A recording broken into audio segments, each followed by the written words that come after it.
How far do some people go when they are tangled up in a romance scam and in a relationship with who they think is their new love? This lady had shared her story with us, and we verified it with screenshots she had sent showing all the money transfers. The romance scammer's fake profile was still active at the time of recording the story, and please keep in mind that we just share people's stories. We have no opinion, nor am I here to judge her decisions and actions. These scammers do not care about you, your feelings, or your family. They care about getting as much cash and gift cards as they can from you. We've had other ladies share very similar stories to this one, and unfortunately, this is what happens nearly every day when you're tangled up with a romance scammer. My nightmare with Gregory. To say I'm embarrassed or ashamed is an understatement. I can't change the path I took, but I can say I've learned a very costly lesson. To start my story, I have to tell you my backstory. I've been married for 20 years to a man who's in law enforcement. My husband is a police officer. We have two kids who are in their teens. My husband is a very typical law enforcement man. He's very black and white. His emotions are stoic, and he's not affectionate towards me or the kids. I don't blame him, and I understand that the things he's seen in his career have emotionally and mentally changed him. However, this greatly affected our relationship, and thinking of even mentioning something like this to him would just cause an argument.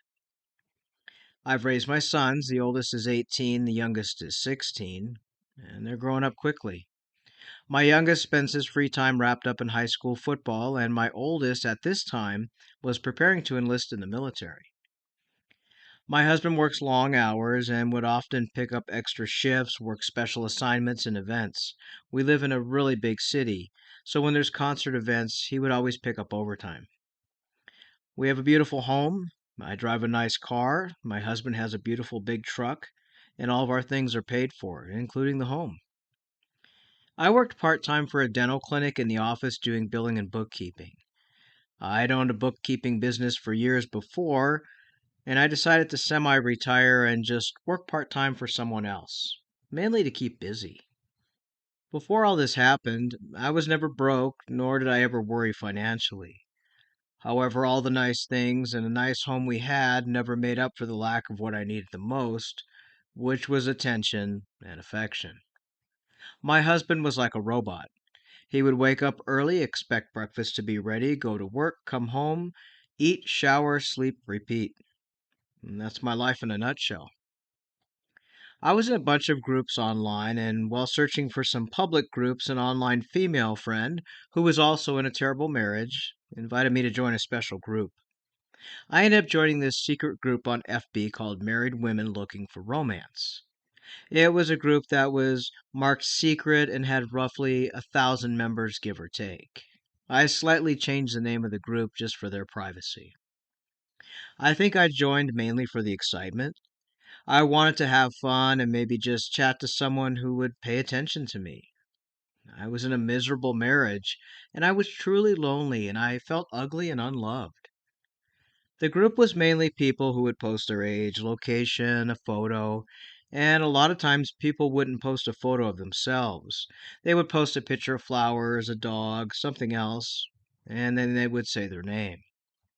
A lot of people would use fake names as essentially it was married people seeking online affairs. When I joined this group, I joined using a profile that was not my normal profile.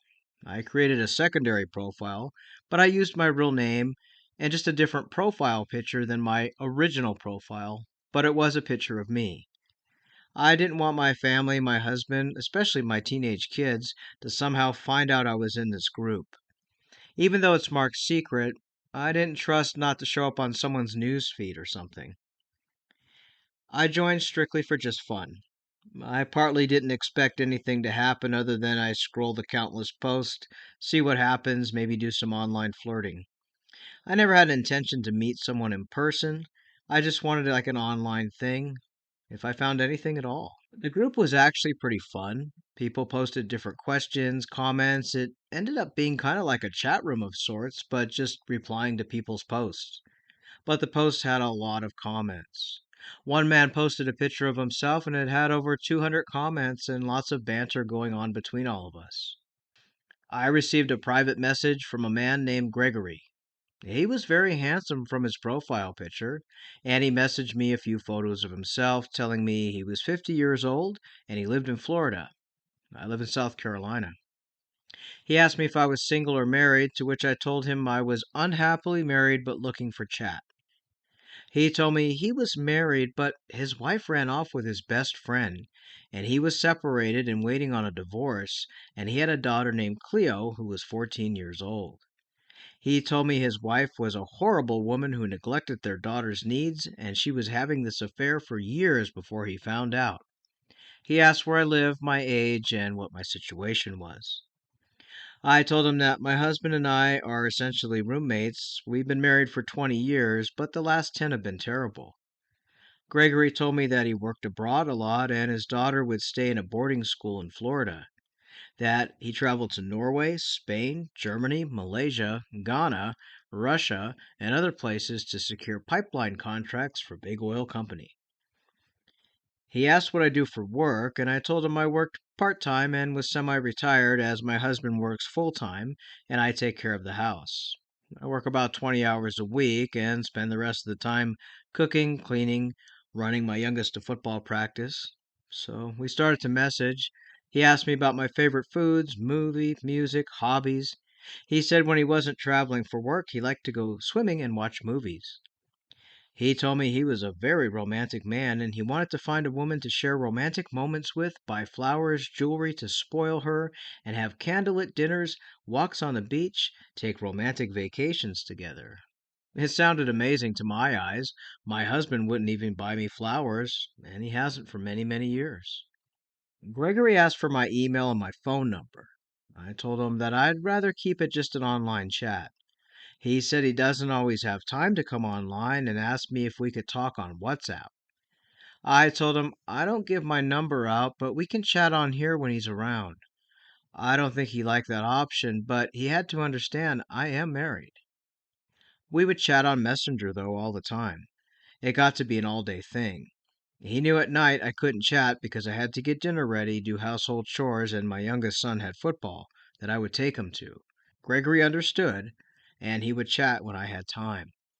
He would always send me hearts, pictures of roses, good morning messages. Gregory told me that he was born and raised in Italy, but moved to Florida when he was in college and stayed here as he got a high powered paying job in the oil company right out of college.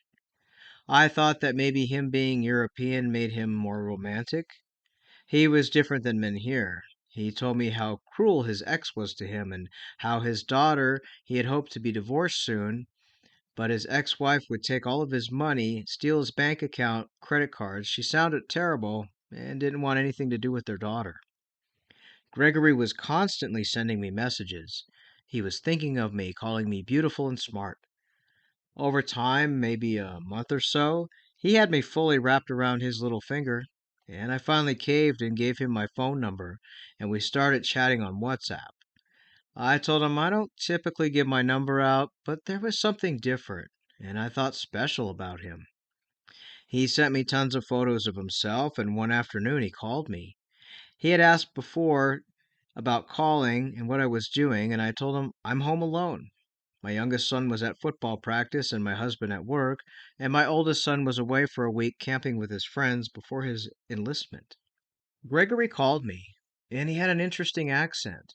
He told me from being from Italy, I assumed that was his Italian accent. He and I talked for an hour, and he told me he was working on a contract and would be in Ghana for 2 months before returning home to Florida for 4 months, before then having to go to Malaysia. He sang me some love songs on the phone and told me I was the most beautiful woman he's ever known. Even though I was married, all of my unhappiness faded when Gregory called me. We talked and talked more than I've talked to anyone in years. I shared a lot with him. Knowing I could talk to Gregory every afternoon made the evenings with my husband bearable. Nothing could break my happiness. Gregory told me he was heading to Ghana in a few days and asked for my address. He said he wanted to mail me a gift of gold once he was in Ghana. I told him I can't do that as I don't always get our mail, but he said he would have a special courier deliver it when I was home. I ended up giving him my address. Gregory left for Ghana, and the afternoon before that we talked over an hour about his contract, his trip, and how he felt so much desire and love for me, and I was feeling the same, and it felt magical. It wasn't just an online flirting, this had started to turn into a real relationship.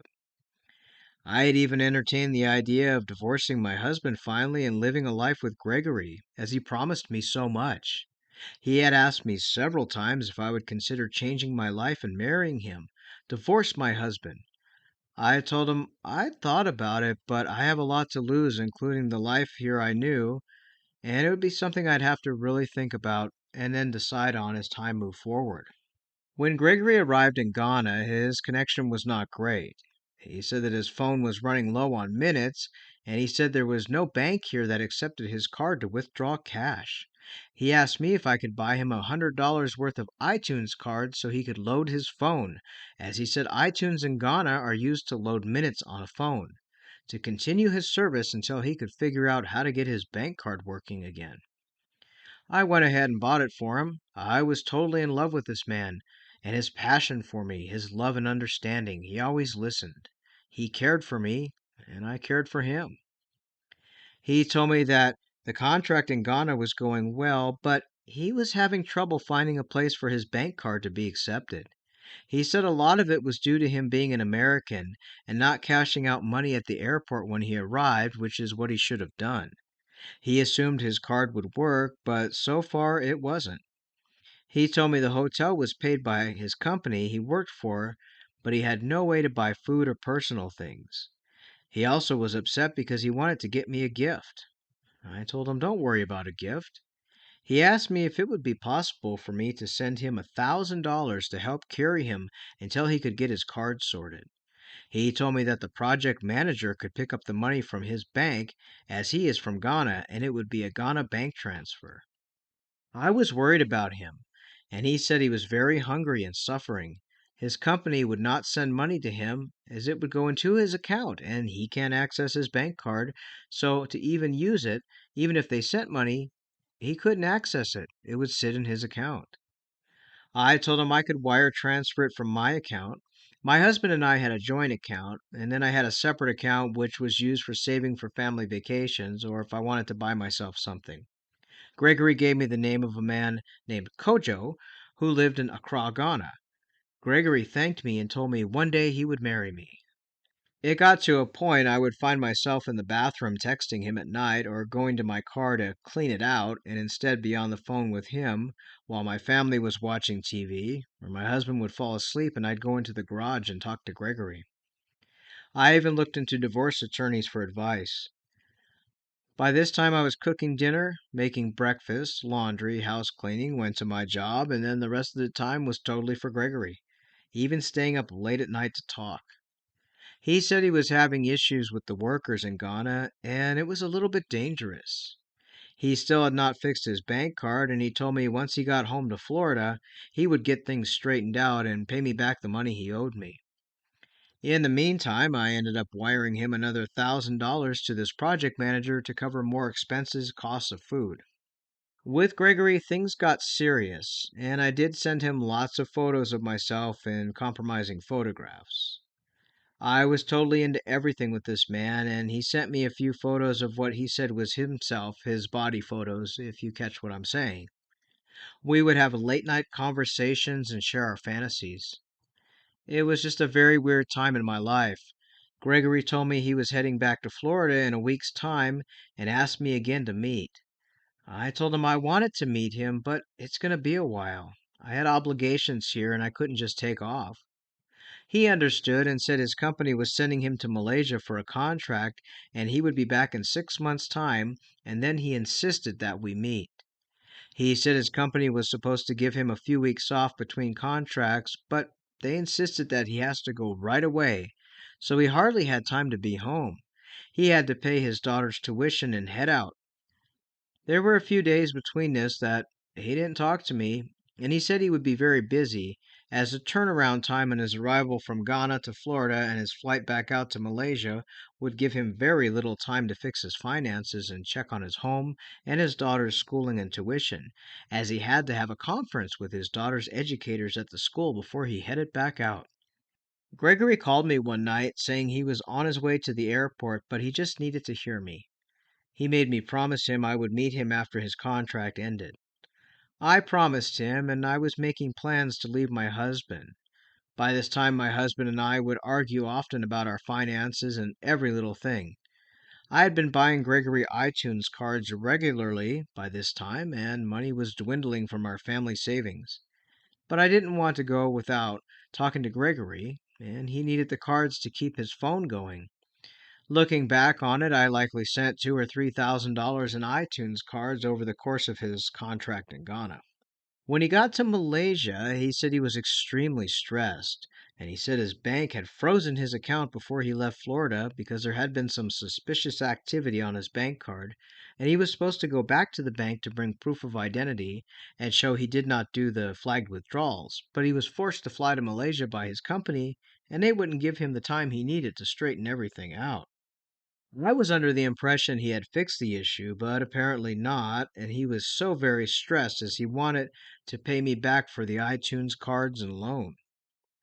I told him he can pay me back when he and I meet, as that is what was on my mind all the time now. He told me I was his angel, but that he was so stressed as he was now in Malaysia without money. His company was making it difficult, and the bank was refusing to fix his account until he comes back in person to his bank in Florida. He asked me if I thought more about leaving my husband, and he showed me a photo of a beautiful diamond ring he said he was going to buy me. I was in this 100% without doubts. We talked so much that it was to the point I told my husband I had taken a new job where I'd be working 7 a.m. to 6 p.m. every day, as I had wanted to save for a new car, and my husband was fine to a point with it, because I wasn't using family money to buy the new car. I was saving my own money. In reality, I still worked 20 hours a week, but my paycheck went into my personal savings, not the family account, so he wouldn't know the difference. I really just worked 4 hours a day in the mornings from 8 to 12 or 9 to 1, depending on my shift. I would instead get up, get dressed, drive off in my car, and talk to Gregory on voice chat, then go to work. Then call him after my 4 hour shift and we would talk more. I'd sit in coffee shops, fast food restaurants, or park my car by the park and chat with him for hours. I started sending Gregory money on a weekly basis. He would have me send money to the hotel manager in Malaysia, as the hotel he said he was at, and this was to cover his expenses as his work refused to pay his hotel bill in advance. So I would send him money weekly to cover that and his food bill at the hotel restaurant. I would bank transfer money every week to the same man in Malaysia to his bank account, and then I would give Gregory iTunes cards every other week, sometimes once a week to $100 to $200 at a time. Gregory was in Malaysia for a while. It was to the point my savings was gone and my part-time job hardly covered his hotel expenses. I would dip into our family bank account, which was some of my husband's paycheck, and transfer small amounts at a time to the hotel manager. Gregory told me that his bank had stopped and closed his account since he never came back to fix the issue in person. He was in a panic as his daughter's tuition check bounced, and she was at risk to be kicked out of her private boarding school. He was in such a panic and called me crying. He called me late at night, so I took the call in my backyard and told him not to worry, we'll figure things out. He then asked me for $8,000 to cover her tuition until he could get home to the bank and fix things. That's a lot of money. But Gregory was bawling, crying to me, fearful his daughter would be thrown out of boarding school while he was abroad, and he was trying his best to end his contract and get home to Florida to straighten out the bank situation. I told him I'll find a way, and he gave me the name of the headmaster of the boarding school in Florida.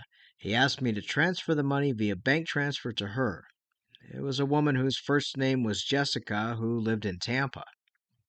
I ended up going into our family account and transferred the money to Jessica's bank account, which was the same bank I used, which is a very popular American bank. I told Gregory it was done, And at the time, I had to tell my husband that my car had broken down and it needed to be fixed, which is why the money was missing. I ended up parking my car at a building next to work for a few days to make it look like my car was in the shop.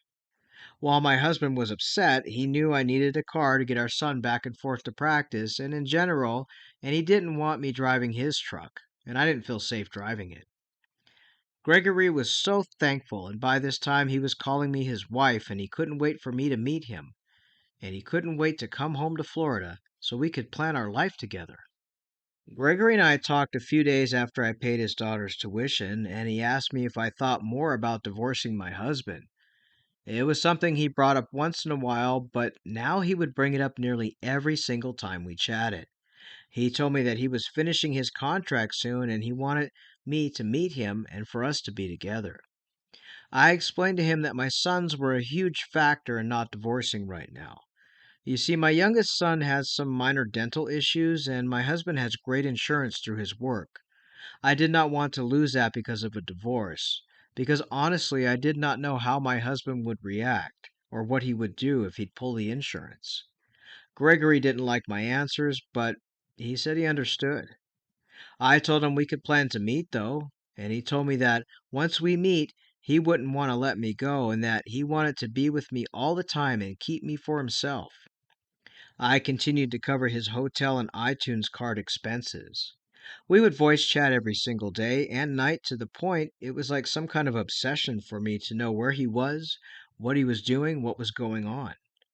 He said his contract was finishing up, and he also gave me the email address to his daughter. He wanted me to start emailing her and introduce myself. So I did that, and she would email me back asking if I was her new mother. I told her that her daddy and I were very serious and she would have two stepbrothers soon. I made up my mind to risk it all and looked forward to divorcing my husband. I loved Gregory so much. Gregory called me like he always did on cue, but he was upset. He explained to me that the company owner didn't trust him due to his bank refusing his payroll when his company tried to pay him his contract fulfillment, and the bank had refused the deposit, and they became suspicious he might have been stealing money or doing something wrong. I told him that's wrongful dismissal without any proof, and he could sue them. He said he was so blindsided by this that he didn't know what to do. He said he was stuck because his bank wouldn't accept his payment and that his company mailed him his final check to his home and he was stuck in Malaysia. He asked me if I could send him $10,000 to cover the cost of the flight home. The amount, and when I asked him why it's so high, he told me that the Malaysian government needed their permit payment and that his company declined to send them the permit payment, but since the contract was in his name, he had to pay the government or face jail time. I was so upset I told him to sue his employer. They can't do this. He said he was scared and packing his things, but the government wouldn't let him leave the country until the bill is paid, and they were calling him making threats to throw him in prison. He was screaming at me that he was scared, he needed the money right now. He begged me and said he wanted me to help him. I told him that kind of money was a lot, and well, yes, our family had savings. My husband would see that amount gone and demand to know, and he would find out about us. Gregory said he didn't care anymore if my husband knew. He loved me so much and he wanted to be with me that all he cared about was getting home. Let everything out, he said. Gregory told me once he arrived home and got his check, he would have over $2 million and he would pay my husband off to divorce me and give him his money back. He told me he had plans to pay my husband $500,000 to divorce and he would cover all the expenses for my son's dental and I could just leave my husband. I started crying. He loved me so much, and I loved him. He told me he doesn't care who knows, he only wants his beautiful queen. He told me the government director of finance would have to be paid $8,000 and then he would need an additional $2,000 to be put on a Visa Gold Razor card so he could buy his airline ticket home. I told him let's be together. I was ready and I was in love with this man. I went the next day to the bank when it was open, as it was a Saturday night when he told me all this, so on Monday morning I went to the bank and did a transfer in person. I withdrew a little over $2,000 and loaded a prepaid Visa card. They didn't have that Razor Gold card here where I was at, or at least I couldn't find it, so I bought a different prepaid Visa at the store and loaded it at customer service. The clerk at the store asked me why I was loading this card and what it was for. I told her I was paying for a girls' weekend where I didn't want my husband to see how much money I was spending. I remember the clerk laughing about it and then loaded the card and gave me instructions on how to activate it. When I got home, I called Gregory and told him the money was transferred to the director in Malaysia, $8,000. He asked for a picture of the transfer receipt. I gave it to him and then told him that I was unable to get a Razor Gold card, but I got a prepaid Visa card. Gregory became angry. He said he wants a Razor one, and he told me to get a Razor card specifically, and I was a little surprised by his anger. I told him there's no Razor Gold cards here, and he asked me to send him my location via text, and he found a store that carries them and told me to go get the Razor card and load it with $2,000. I told him the prepaid Visa was already loaded, and he said to show it to him, the front and the back. I had told him that I didn't activate it yet, and he became even more angry, telling me I was stupid, and to activate that card and then go get another $2,000 card, but make sure it's a Razor Gold. I told him I can't go get a second card, that's another $2,000. He told me to send the prepaid card I had bought and activate it, and call him back. He was just stressed, and he said he was sorry. I activated the card and then sent him the front and back with the code and the activation information. Gregory gave me a thumbs up in chat. I told him to use that instead, and we don't need a razor as this will cover the flights. Gregory then called me telling me to take my stupid self to the other store and get the $2,000 Razor Gold card. I was really upset. He had never insulted me like this before. He then told me I had 2 hours to load a Razor Gold card, or he would tell my husband I was stealing family money and sending it to my lover. He then gave me a link to my real FB profile. As I'd spoke to him on the profile that wasn't connected to my real profile, but I guess he found my real profile by my name and photo. He then gave me a link to my son's profiles, my husband's profile, and told me he will send the video and photos I sent him during our relationship to my husband, and he would make sure that my husband knew what I was and that I would lose everything. I was horrified, terrified. He told me to load the $2,000 Razor Gold card and then wait for further instructions. I called Gregory and he told me to stop being a foolish woman. This man's voice was cold and callous. No love, no caring words. He sounded like a calculated criminal with no emotion. He told me I was a foolish woman, and to do what he says, or he will make sure I lose my home and everything I knew, as he will expose me to my police officer husband and have me arrested. I was on the verge of having a nervous breakdown. I ended up begging him not to do this, that I thought we were in love. He told me that he played me this whole time and that I was disgusting for sending him videos and pictures, after all, being a married woman doing such things. He then said he was counting down and sent me a link to a stopwatch counting down the minutes. I was in such fear and my begging went unheard to his ears. I went to the store that carried the Razor Gold cards and loaded $2,000. By this time, our family savings was cleaned out. I was scared, but I didn't dare make a mistake. I texted Gregory the card and receipt. He didn't respond, so I tried calling him, but he wouldn't pick up.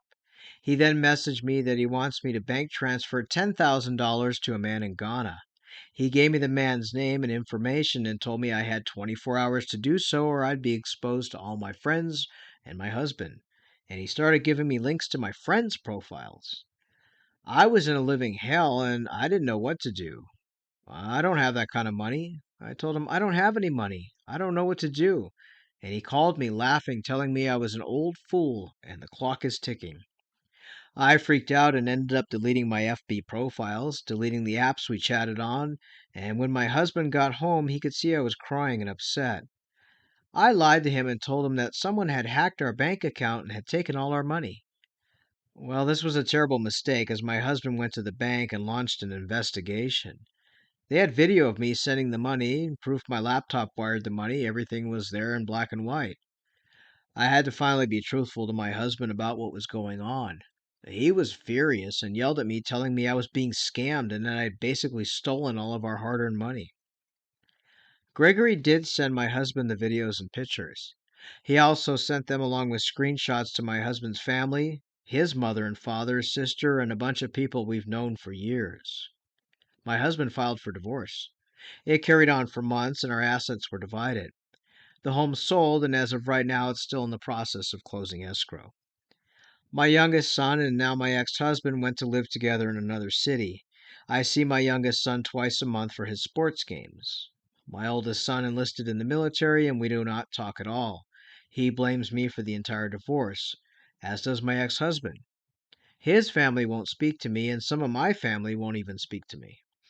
I ended up moving 2 towns away, starting over. It was a disaster. And Gregory never contacted me again as I had blocked him on all the apps and I deleted my profile.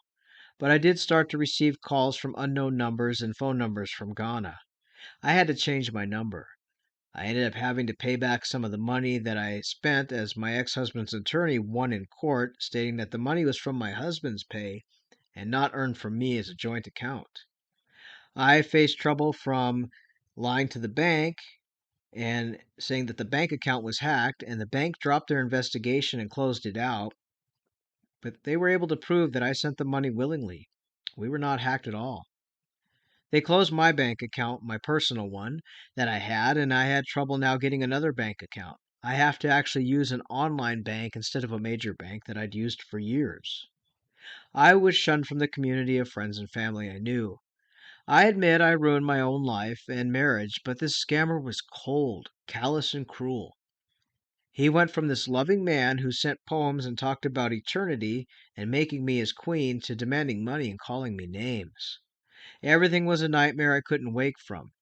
A very terrible lesson I will always have thrown in my face. Thank you. We'd like to thank this lady for sharing her story. This does happen often, and it's very similar scenarios. We've had wives of police officers, we've had judges, we've had high profile people, we've had everyday people who've gotten tangled up with a romance scammer, who've sent their husband's money, their wife's money, and it ends up being a complete, total nightmare for anybody who's caught up in this. If you'd like to share your story, whether you lost money or not, or whether you outsmarted a scammer, you can find us scammingscammers@gmail.com. Drop us an email. We will verify your story and upload it into a video. You can also find us currently on Facebook under Scamming Cyber Education. Our inbox is there. You can drop us a message there as well. Until next time, stay safe. And again, don't send money or gift cards to these people. Their stories are always going to be there, and they're always going to blackmail you if they don't get what they want. Stay safe.